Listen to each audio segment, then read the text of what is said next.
Boa tarde, meus amigos. Luciano Duarte, vamos dar continuidade ao assunto sistema muscular, generalidades. E aqui nesse slide era o que iríamos continuar a nossa explanação. Vejamos. A maioria dos músculos estriados esqueléticos está fixada direta ou indiretamente nos ossos. Isso é uma constatação que nós já fizemos aí, né, ao longo das nossas conversas sobre os músculos. Então, direto ou indiretamente, a maioria dos músculos está presa, né? Esta fixação que se dá do músculo no periósteo, que se dá por meio do tendão, né, ou da aponeurose, o nome deste ponto chama-se inserção, o ponto exato onde o músculo está fixo no periósteo, no osso. Alguns músculos estriados esqueléticos estão fixados a órgãos, à pele e à túnica mucosa. Bom, pessoal, aqui eu trago os seguintes exemplos. Alguns músculos estriados esqueléticos estão presos a órgãos. Vide o bulbo do olho, né? Alguns chamam de globo ocular, mas na verdade o nome correto, segundo a terminologia anatômica internacional, é bulbo do olho. Então, por trás do bulbo do olho, você tem ali músculos estriados esqueléticos que mexem este bulbo do olho, né, para diferentes direções e nós conseguimos ter uma visão periférica, conseguimos direcionar o nosso olhar em algumas direções. Alguns animais têm essa possibilidade muito maior, contudo, nós temos uma movimentação também por estes músculos que estão fixos no bulbo do olho. Músculos fixos à pele, pessoal, é só nós percebermos os músculos da face. Nos tempos de hoje, a turma está fazendo muita aplicação de botox, tem muita gente aí perdendo a expressão facial, sobretudo na fronte, né? Aquela fronte lisa, sem uma expressão. Então, esses músculos, na dissecação, são bem delicados de se dissecar, porque grande maioria deles está preso apenas na pele. Então, se o anatomista não tiver cuidado ao dissecar a face, ele vai acabar, no que ele rebater a pele, ele vai levar o músculo junto. Então, tem que ter uma delicadeza para deixar esses músculos intactos. É uma dissecação que requer perícia e paciência. Então, músculos presos à pele, os músculos da face. Como são importantes as expressões faciais para o nosso convívio, para as nossas relações interpessoais, não é mesmo? Túnica mucosa. O músculo estriado esquelético está presente na língua, que está preso, né? Está fixado na túnica mucosa, na mucosa da cavidade oral. Então, fica este sendo um exemplo. As fixações dos músculos são denominadas inserções. Falamos agora há pouco, pessoal, na primeira linha, né, no primeiro parágrafo, que os pontos onde os músculos estão fixos eu denomino inserções, né? Ponto fixo e ponto móvel. Voltando um pouquinho para inserções, há uma quantidade muito grande de falas nas ciências do movimento, principalmente, chamando as inserções musculares de origem e inserção. A terminologia anatômica internacional traz que o ponto de fixação de um músculo é inserção. Então, um músculo como o bíceps braquial tem inserções no tubérculo supraglenoidal da escápula, no processo coracoide da escápula e lá na tuberosidade do rádio. São inserções musculares. A terminologia anatômica não prevê origem e inserção, e sim inserções musculares. Eles até colocam uma nota que inserção vem de um termo latino que quer dizer, o termo latino insertio, que quer dizer fixação. Ponto fixo e ponto móvel também são conceitos trazidos pela terminologia anatômica internacional. O que seria o ponto fixo, pessoal? Ponto fixo é a extremidade do músculo, né? É um dos tendões do músculo que estão presas no osso, né? Estão presas na peça óssea e que estão fixas, imóveis em determinado movimento. E ponto móvel é a extremidade do músculo presa à peça óssea que se move em determinado movimento. mesmo aqui não dispondo de uma ilustração. Na verdade, vamos usar aqui uma ilustração, sim.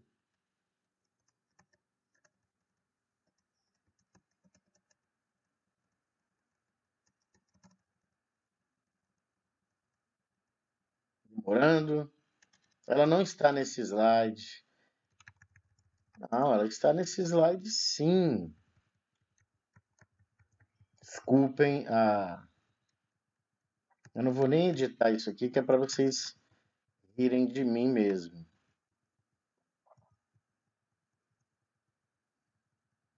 Aqui, perdão pela demora. Pessoal, inserções musculares do bíceps braquial e inserção muscular do bíceps braquial. São inserções musculares. Aqui, o que, que a gente pode falar? Que aqui é inserção proximal e aqui inserção distal. Cabe, né? Já empreendemos aí os termos proximal e distal. Ponto fixo e ponto móvel, qual acabamos de dar o conceito teórico, veja bem, ponto fixo é a extremidade do músculo presa à peça óssea que não se move em determinado movimento. Ponto móvel, extremidade do músculo presa à peça óssea que se move em determinado movimento. Então imagine aqui, ó, esse membro superior direito ele está em posição anatômica, correto? Imaginem, meus amigos, eu aqui estou destacando o antebraço e a mão, imaginem a flexão do antebraço, né? A flexão do cotovelo ou do antebraço, onde a mão vai em direção ao braço, ok? Muito bem. A extremidade do músculo presa à peça óssea que não se movimenta foi essa daqui, né? Porque quem se movimentou foi a extremidade que está presa no rádio, na flexão do antebraço, ok? Então, aqui seria o ponto fixo, porque não se moveu durante o movimento, e esse aqui seria o ponto móvel, porque ele se moveu neste determinado movimento de flexão do antebraço. Normalmente nessa aula eu não me estendo, por quê? Geralmente eu estou em sala de aula com mais de um curso da área de saúde na mesma sala, no que se chamam de núcleos de saúde ou formação integrada de saúde na instituição onde eu trabalho. Então, eu não me aprofundo, por quê? Nas ciências do movimento, na biomecânica, na cinesiologia, esses conceitos terão outros desdobramentos. Mas como aqui nós estamos na anatomia humana, ficam estes dois conceitos, ponto fixo e ponto móvel, conforme eu lhes passei os conceitos, ok? Bom, os músculos estriados esqueléticos produzem contração muscular por encurtamento. Pois é, pessoal, quando nós fazemos, né, quando nós produzimos uma contração muscular, o músculo, né, normalmente, falando aqui de anatomia humana, ele tende a se encurtar. E não só se encurtar, né? Ele tende também a aumentar o seu volume e tornar-se mais rígido. Ele fica durinho. Então, esse é um mecanismo que vocês, em fisiologia humana, entenderão, porque vocês vão ver lá as proteínas contráteis, vocês vão ver lá a miosina e a actina, né, se entremeando num movimento que produzirá encurtamento dos músculos. Aqui, como eu disse, insisto, são generalidades do tecido muscular, são ideias que acabam na sala de aula produzindo questionamentos, e é isso que nos interessa. Da mesma forma que eu lhes convido a conversar nos comentários ou no e-mail, lucianoduarte.anatomia@gmail.com. Tá certo? A maioria dos músculos estriados esqueléticos são nomeados com base na sua função ou nos ossos aos quais eles estão fixados. Outros músculos ainda são nomeados com base na sua posição ou comprimento. Então, pessoal, esse parágrafo ele fala do quê?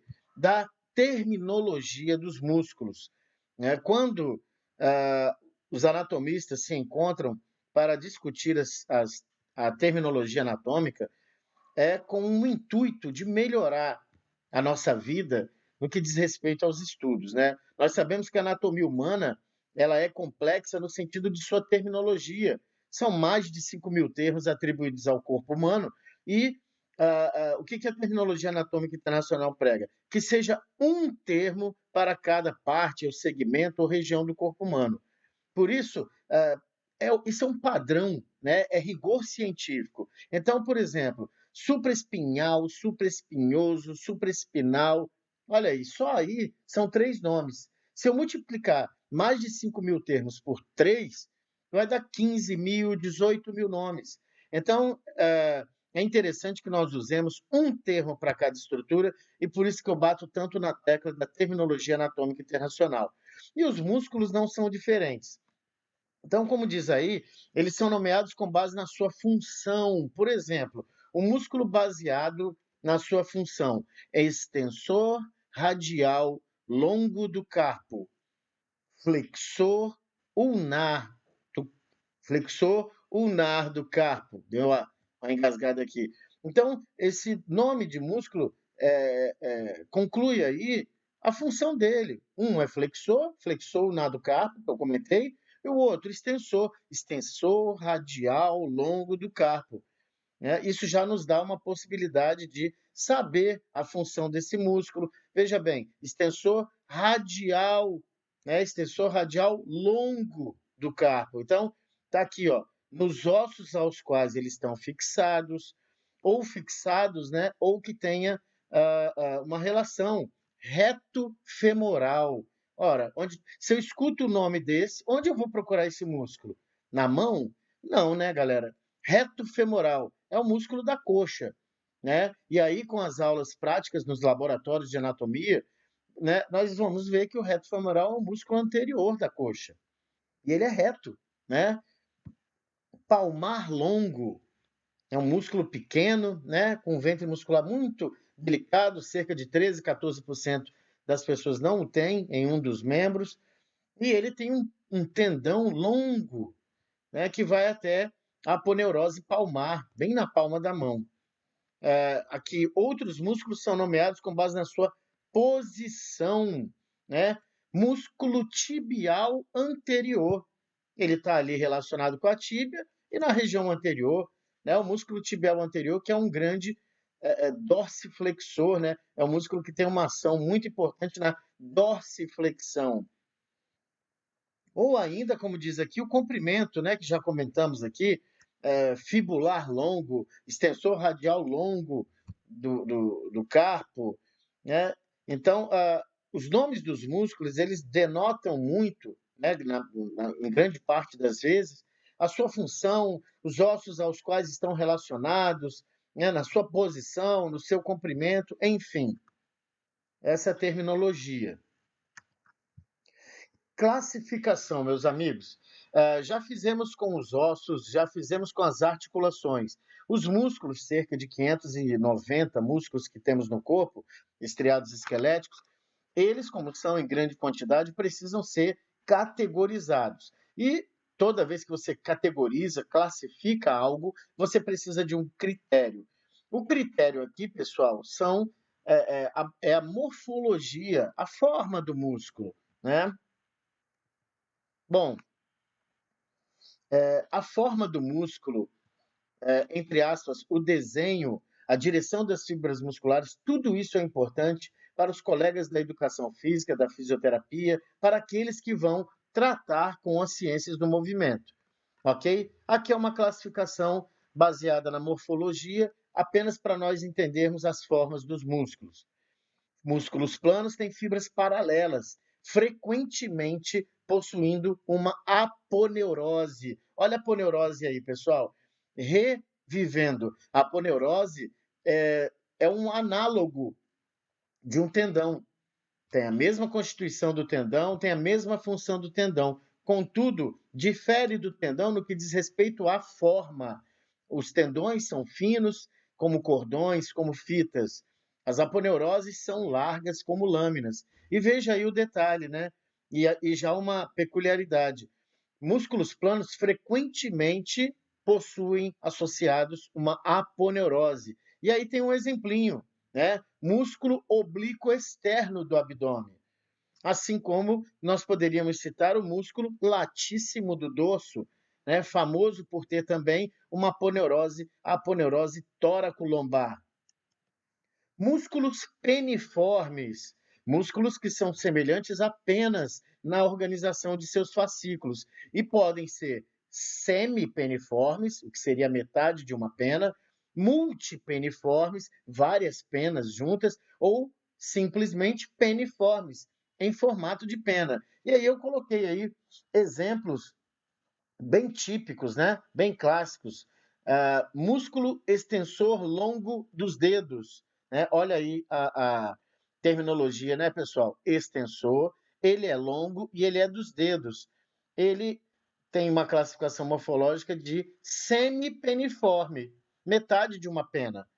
Veja o outro a seguir. Músculo reto femoral, o músculo da coxa. É um músculo peniforme, um formato de pena.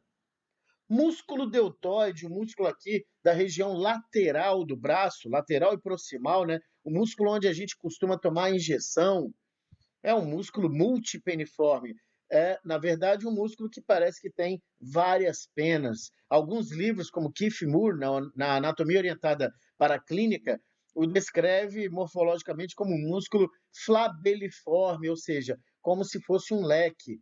Assim como o músculo peitoral maior também é um músculo multipeniforme.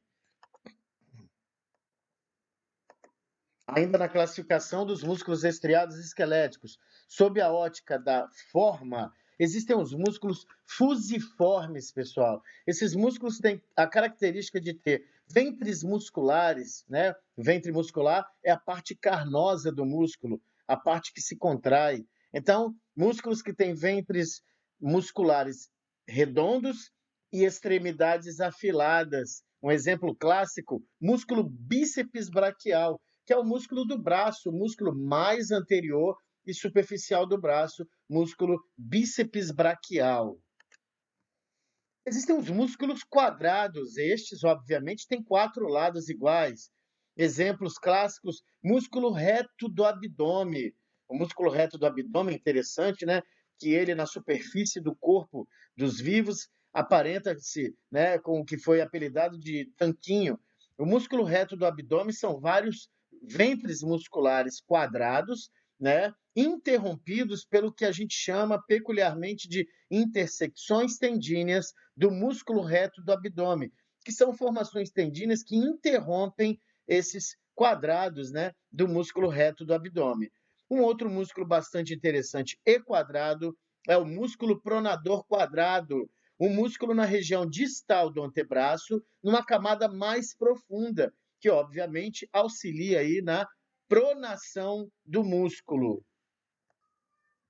Deu uma interrompida aqui para beber um pouco de água, né? Desculpem. Ah, músculos orbiculares.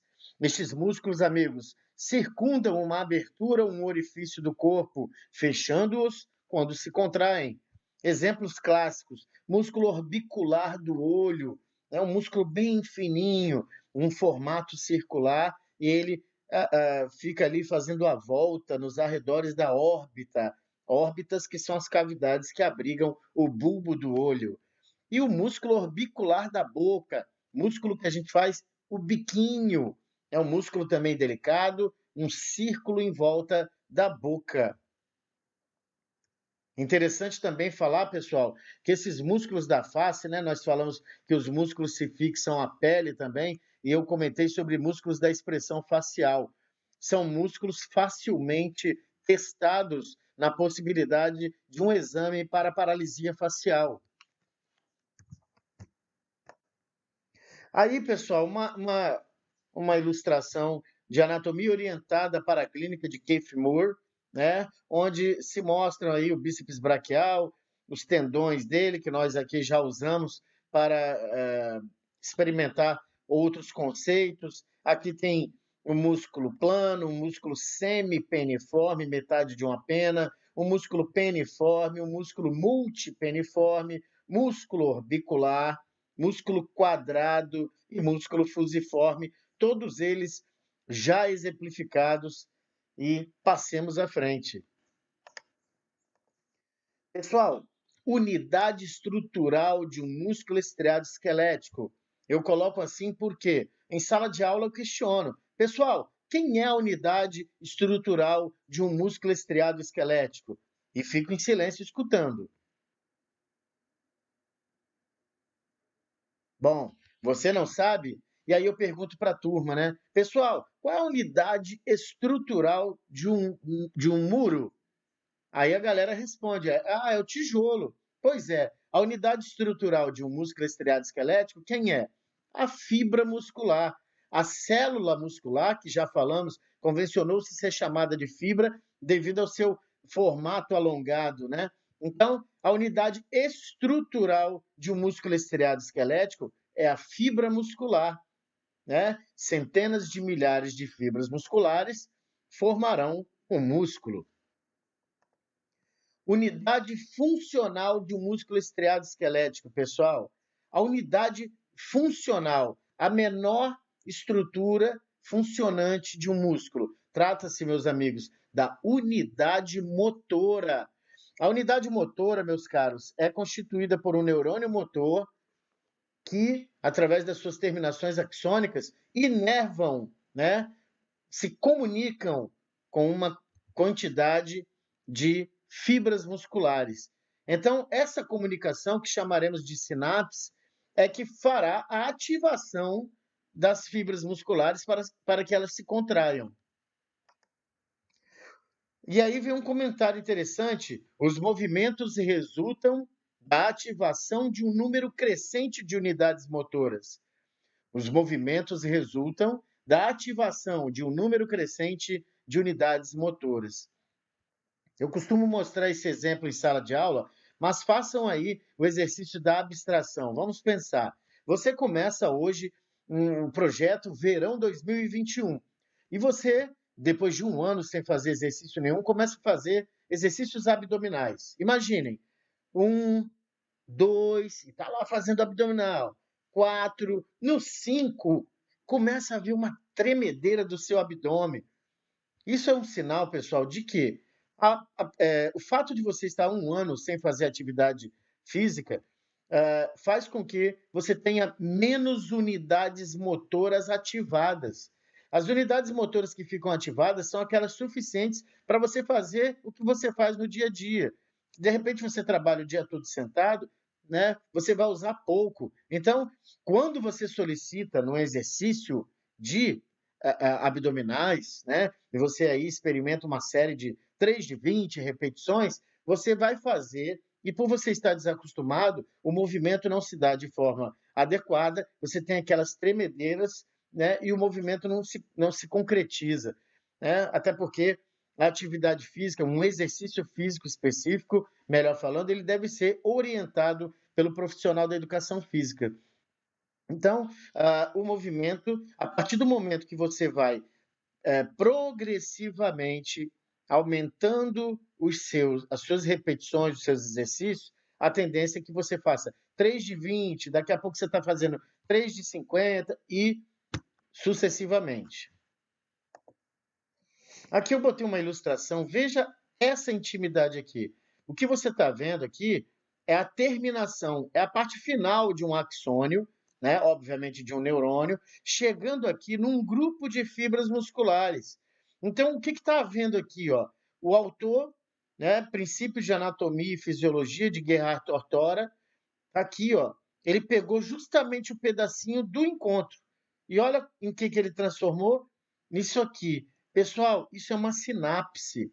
Isso é uma junção neuromuscular entre o neurônio, né, a sua membrana, a membrana do neurônio, que é o axolema, com a membrana da fibra muscular. O que vai acontecer aqui? Uma série de eventos que eu vou resumir no nome sinapse. Na fisiologia humana, tudo isso aqui é dissertado, é explicado, né? O fato aqui para nós é o quê? Essa é a unidade funcional do músculo, tá? Por quê? Daqui, da terminação axônica, será liberado para a fibra muscular um neurotransmissor chamado acetilcolina. E aí a contração muscular se dará. Mas não é simples assim. Existe uma historinha, não é nada de complicado, é até fascinante. Existe uma historinha, mas é isso. Um estímulo chega aqui, libera-se acetilcolina, o músculo contrai. Mas vocês vão se divertir em fisiologia humana e vão ver isso aí direitinho, tá bom? Se um dia qualquer, a gente pode também constituir uma aula de fisiologia da contração muscular e tecer comentários a respeito. Aí, ó, bem no detalhe, eu chego a falar isso em sala de aula, né? Que os neurotransmissores que estão aqui representados em vermelhinho, eles vão se acoplar a esses verdinhos que são os receptores e vai haver uma série de eventos produzindo contração muscular. Vou dar uma paradinha de novo, pessoal, porque eu estou vendo aqui quase 26 minutos, tá? Para não ficar muito chato. E eu finalizo em outro momento, que já está quase acabando aí essa sessão de diapositivos do sistema muscular. Um forte abraço a vocês, dá uma curtida na página, se inscreva, tá? E desde já, muito obrigado. Eu tenho recebido e-mails com sugestões, tá? Com elogios, eu fico muito grato e só me faz me motivar e melhorar as minhas exposições aqui. Forte abraço, fiquem com Deus.